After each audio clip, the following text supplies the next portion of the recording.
What is up, guys, and welcome back to the Blockware Intelligence YouTube channel. My name is Blake Davis, and we are back for episode 8 of Crypto Equity Investing 101. Sorry for missing last week. I was traveling for work, but I'm excited to get back into it and talk to you guys a little bit about trend analysis here today. As always, please remember that none of the information in this series is investment advice. I am not a certified financial advisor, and nobody should pursue any investment strategy without conducting proper due diligence. So let's get into it and first talk about what trend analysis actually is and why it's important. So trend analysis is using technical analysis tools to identify the overlying trend of price action in stocks. If you remember episode 1, if you stuck around for this long, you'll know that trading and investing is all about finding an edge. So it's about finding a scenario where the likelihood of one thing happening is greater than another. And I believe that trend analysis is one of the biggest edges in the market. Trading with the trend provides us with this opportunity where the likelihood of price following the trend is much more likely than prices breaking the trend. And another way to explain this is from a quote from a book called Reminiscences of a Stock Operator by Edmond Lefebvre. And if you've watched other videos in this series, you've heard quotes from this book. But this one reads, "Prices, like everything else, move along the line of least resistance. They will do whatever comes easiest. Therefore, they will go up if there's less resistance to an advance than a decline, and vice versa. The thing to determine is the speculative line of least resistance at the moment of trading. What he should wait for is the moment when that line defines itself, because that is a signal to get busy." And this quote is basically saying what I just talked about, in that prices are much more likely to follow the trend or that line of least resistance than they are to break the trend. So by trading alongside the trend instead of trying to fight the trend, we give ourselves a serious edge in the market. So now we could talk a little bit about some of these tools that we actually use to identify the trend. And the first one, and I think the most common, and the one I personally use the most, are moving averages. So there's essentially 3 ways that we can go about using moving averages to identify the trend. The first of which is comparing price to key moving averages. So if you have seen the previous videos in this series, I have a video on moving averages, and I talked about some of those key moving averages that I personally use. I like to use on the daily time frame. I use the 10 EMA, the 21 EMA, the 50 SMA, and the 200 SMA. And I believe those are the key moving averages. There are some other ones, I use on occasion, like an 8 EMA or a 65 EMA or something like that. But those 4 are the key main ones. And to identify the trend using those is, by looking at price, is we want to see is price above or below those key moving averages. So, by definition, a moving average is the average price that stock closed at over the last, X amount of periods. So if we know, where price currently is in relation to that average, we can see what the trend has been in that stock, right? So if price is below the 21-day moving average, for example, we would know that over the last 21 days, price is below that average, and chances are that stock is in a shorter-term downtrend because the 21 EMA is a relatively short-term moving average. Next, we can look at comparing moving averages to other moving averages. So what we're looking for are crossovers. So if you're looking at, let's say, for example, you're looking at a 10-day and a 21-day, in an uptrend, you would like to see that 10-day above the 21-day because the average price paid more recently, in that shorter-term 10-day moving average, the average price that the stocks closed at more recently is higher than the average price that it's closed at over a longer period of time. And then vice versa, in a downtrend, you would likely see that those shorter-term moving averages have crossed below the longer-term moving averages. And you can look at this on different time frames as well. So just talking about the daily chart, if you want to see what the shorter-term trend is, you would compare 2 shorter-term moving averages, such as the 10 and the 21. If you want to know what the longer-term trend is, you would compare 2 long-term moving averages, such as comparing the 50-day to the 200-day or something along those lines. And then finally, we look at the moving average slope, or the direction that moving average is pointed in. So if the stock's in an uptrend, chances are those moving averages are going to be pointed higher as the average price that stock is closed at is increasing with each day because price is increasing. And vice versa, when that moving average is sloped downwards, that could be a signal that you're in a downtrend because those average prices are declining. So I don't like to use any one of these by itself. It's kind of a combination of these three tools with the moving averages help you get a good gauge for the overall trend of that stock. So next, we can look at something called stage analysis, which is one of my favorite tools for trend analysis. And this is a system developed by Stan Weinstein, who's a pretty legendary investor. And he wrote about this in his book titled Secrets to Profiting in Bull and Bear Markets, which I'd highly recommend if anyone hasn't read that. But stage analysis essentially provides us with this template for market cycles, which is just another way of seeing the overall trend because we're looking at what stage is the market in. So there's essentially 4 stages. There's stage 1, which is the basing area, stage 2, which is the advancing phase, stage 3, which is the top area, and finally stage 4, which is the declining phase. So stage 1, the basing area, is where the market will bottom and start to build out the right side of that base. And that's a stage where a lot of investors and maybe newer investors or undisciplined investors will struggle because you want to try to snipe that bottom. You want to get the lowest price you can. But the issue is it's really hard to tell when you're actually in stage 1 versus just a sideways consolidation in stage 4 before continuing further down. So the best way to go about that is just waiting for confirmation. So there's, a lot of, a ton of different things that we can look at for confirmation that we're, moving from stage 1 to stage 2. A few examples just off the top of my head here would be, some of those things we just talked about, moving average crossovers. So seeing short-term moving averages cross back over those longer-term ones, seeing price retake key moving averages. You could also see a retake of resistance levels. So starting to see maybe that stocks make some higher highs or seeing it make them higher lows could be a signal that you're starting to move into stage 2.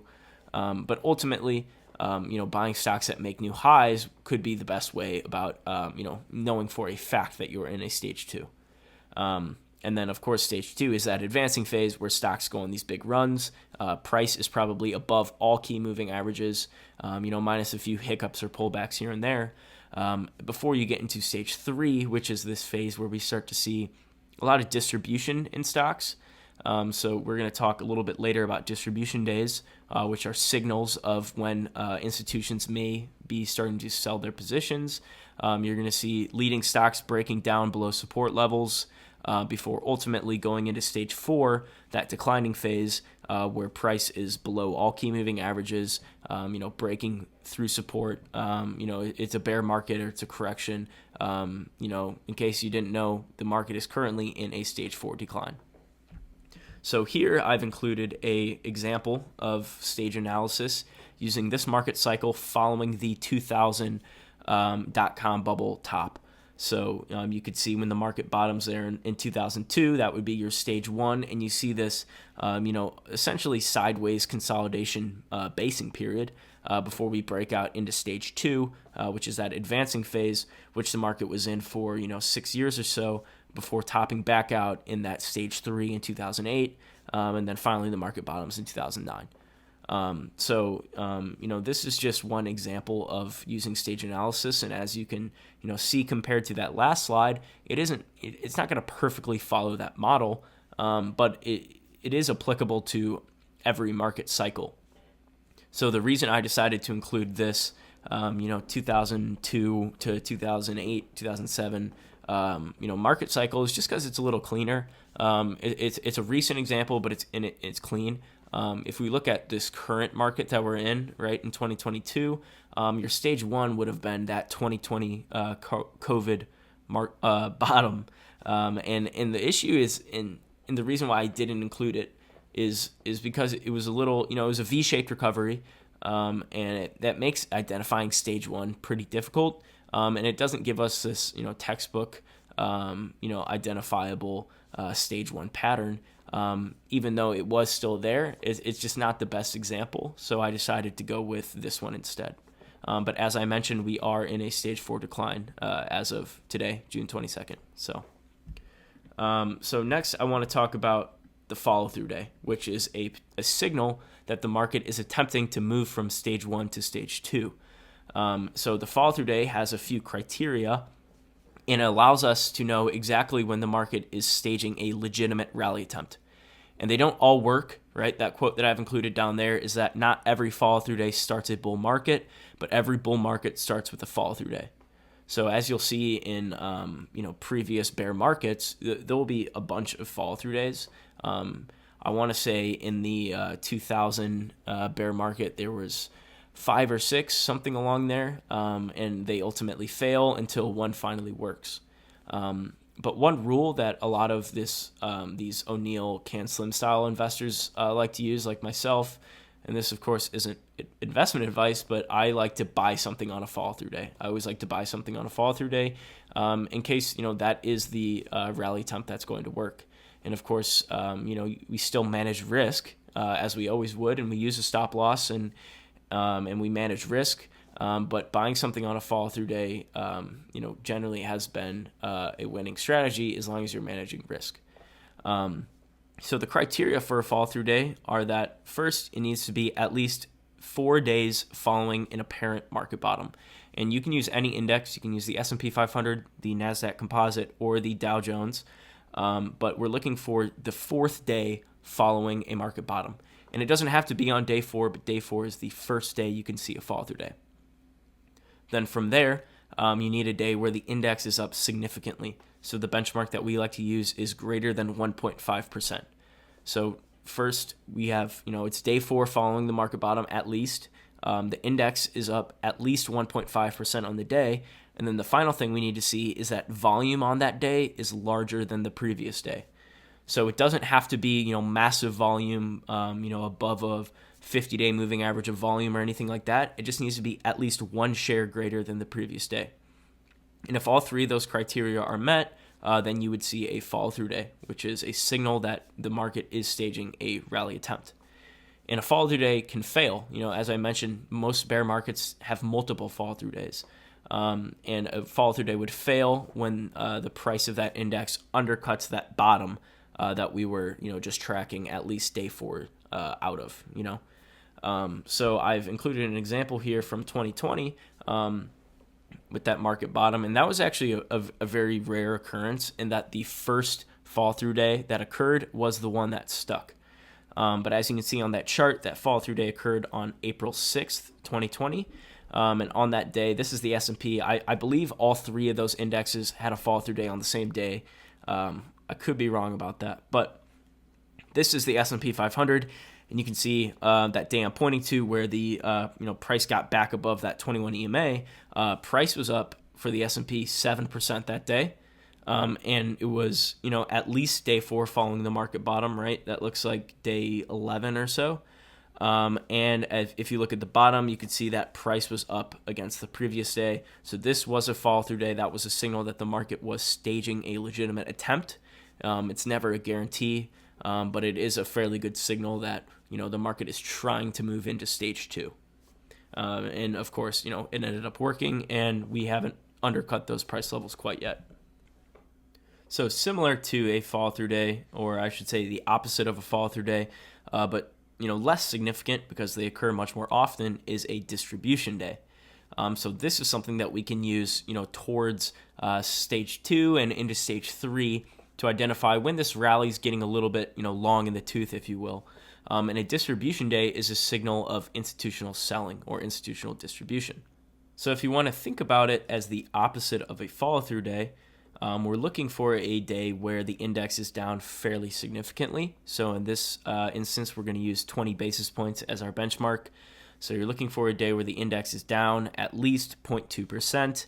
And then we're also looking for volume larger than the previous day. And if that occurs, you will see a distribution day. And the use for distribution days is that we want to count them and have an understanding of how many distribution days there are currently in the market, and we count them on a 25-day rolling period. So what that means is if there was a distribution day 26 days ago, that no longer adds to our count. So, when you see it, you'll always see a few distribution days, right? They happen. And that doesn't mean that if you see a distribution day, you need to sell all your stock.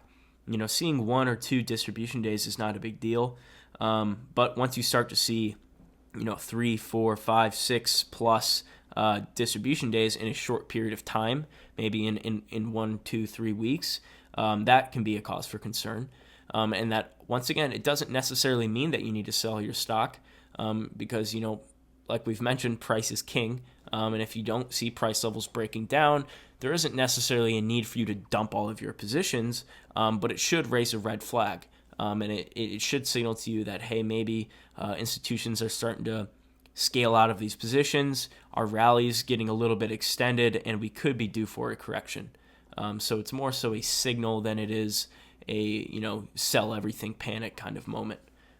So to, explain this a little bit further, I've included this more recent example of the 2021 November market top.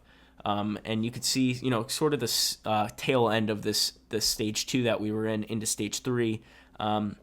So you could see that rally that we had from, May, June or so into September was sort of that last prolonged rally, if you will. The last, multi-month rally that we had. We started to see some distribution days rack up. So it was kind of a signal that, hey, maybe, institutions are starting to think about getting out of their positions. They're beginning to scale out, and there's a little bit of selling under the hood, if you will. And then from there, once those institutions or those distribution days were racking up, we had one correction there, almost down to the 200-day, which is that black moving average you could see there in October. And then the market staged one more rally attempt where it made new highs before topping in November there. And then what you could see once we had topped there in November is we had 4 distribution days fairly quickly, right, in a matter of 2 or 3 weeks or so, which was another big signal. You saw price breaking that 50-day moving average, which is there in red. You saw moving average crossovers. Lots of examples of a stage 3 market top. You saw, leaders breaking down, leading stocks were breaking down, had macro concerns. All these things were signals that, hey, this is potentially a stage 3 market top. And then ultimately, price validates that thesis by moving into a stage 4 market decline, which is what we are currently in. So I hope you guys learned a thing or two about trend analysis. That is all I have for you guys. I appreciate all of you who stuck around to the end, and I will see you guys next week for episode 9. Thank you for watching.